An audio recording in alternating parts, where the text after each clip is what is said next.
These are the 6 main mistakes people make when starting to throw a glide bait. The first main mistake is people throw too small of a bait. So people find a little 3 or 4 inch glide bait that they get at Academy Sports or something. They're like, I'm gonna get into swim bait fishing. Well, the problem with that is you lose all your drawing power. Yeah, it's got a little bit of action like that, but one thing that you gotta keep in mind with glide baits and swim baits in general is you're not going for a fish that's primarily looking to eat that bait. Glide baits are great at getting a super territorial and just kind of defensive nature out of fish. And the bigger you go with the bait, the more you're kind of just triggering that internal nature of that fish. The more you're trying to make it pissed off, the more you're trying to like invade its territory, and it's going to try to kill it and get it out of that territory. So starting too small with baits is a huge mistake. I'd say the smallest bait to start with would be a S-Waver 168. Preferably go with the bigger one, and you're gonna start getting the feel for those, kind of getting that feel for the drawing power, getting the feel for the defensive nature. So starting too small is the biggest issue. The second big issue that people have when starting to throw these big glide baits is that they use the wrong line. These are expensive baits, $100, $200, $400, $500 baits. People are like, I don't want to lose them. And I completely understand that. And everyone's like, oh, I'm going to throw a 65-pound braid. That way I for sure don't lose it. Well, the issue with that is braid doesn't have stretch. So if you've ever thrown like a frog or something, and that braid crosses over in your reel and you cast and it goes tunk, middle of the air, and just falls down, you got to pick it out and stuff. Well, when you do that with a really heavy bait, a 6, 7, 8 ounce bait, you will snap that bait off in the middle of the air. You will snap 65-pound braid on the cast. You'll make that big long cast and just snap middle of the air. It doesn't have stretch. It doesn't have forgiveness. So I recommend going with a 20-pound mono to start.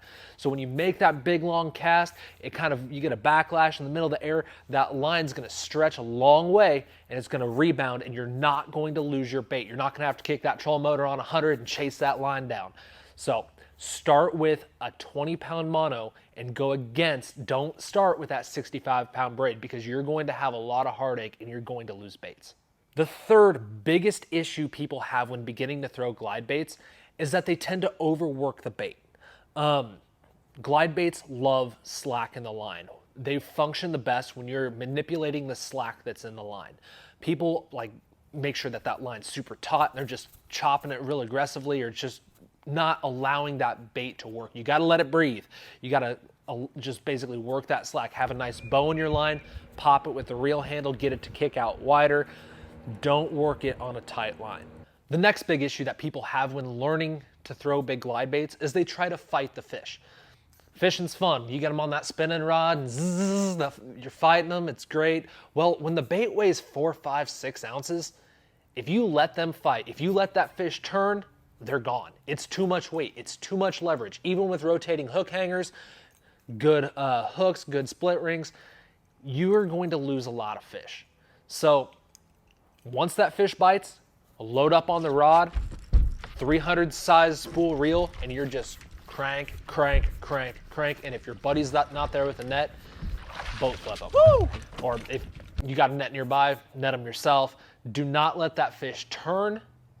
Don't let it jump, rod tip down, grind, grind, grind, grind, grind, get them in the boat, because those big fish are crafty. They know how to use the leverage of the bait to their advantage. Don't take any chances. Don't let the fish fight. If you let the fish bully you, you're going to lose them. The next big mistake about beginners throwing glide baits is that they don't throw it long enough. They don't have confidence in them. They're trying to learn a new technique. And this is true with every technique across the board. People get a new bait, they throw it 4 or 5 casts, like, oh, okay, cool, I guess it doesn't work, and then just put it down and pick up their jig or their shaky head or Ned rig or whatever that they're used to throwing and get back to fishing it. Glide baits take a while to get bit. You've got to get experience with it. You've got to risk not catching anything that day in order to learn a new technique. You've got to go out there, because it's crazy how many times it happens. First 2-3 hours of the day, you don't get a bite. Like, you maybe have a follow or two, but that's about it. And then the next 2-3 hours, you proceed to just whack them. All of a sudden, you kind of get to figure out where they're at, where they're located, and they start biting. Bite windows are a huge deal with glide baits. They may not bite during certain times of the day, but then all of a sudden, like it seems like a light switch turns on and then all of a sudden just boom, boom, boom, boom, boom.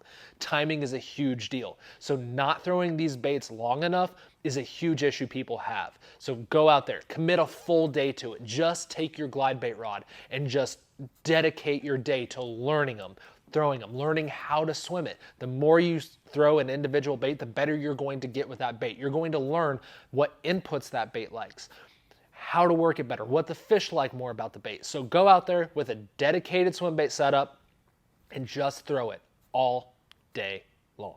The final mistake a lot of big swim bait fishermen have when first getting into throwing big swim baits is they don't put these baits in the right spot. Look, they're expensive baits. I get it. You've got to still put them where it counts. You've got to be able to throw it up next to a laydown and not worry about losing your bait. You got to be able to throw it next to that dock and risk hitting the dock in order to get it in the right spot where that big girl lives. So by not putting these baits in the right spot it's a lot of people's downfall. They want to make that safe cast. They want to cast way out away from the dock. They're like, oh, it's got drawing power, it'll pull them out. Yes, but what if that fish is up underneath the next float, way up under there? You've got to put it where it counts. So those were the top 6 mistakes that beginning glide bait fishermen make. Like and subscribe for more videos to come. We'll see you guys later.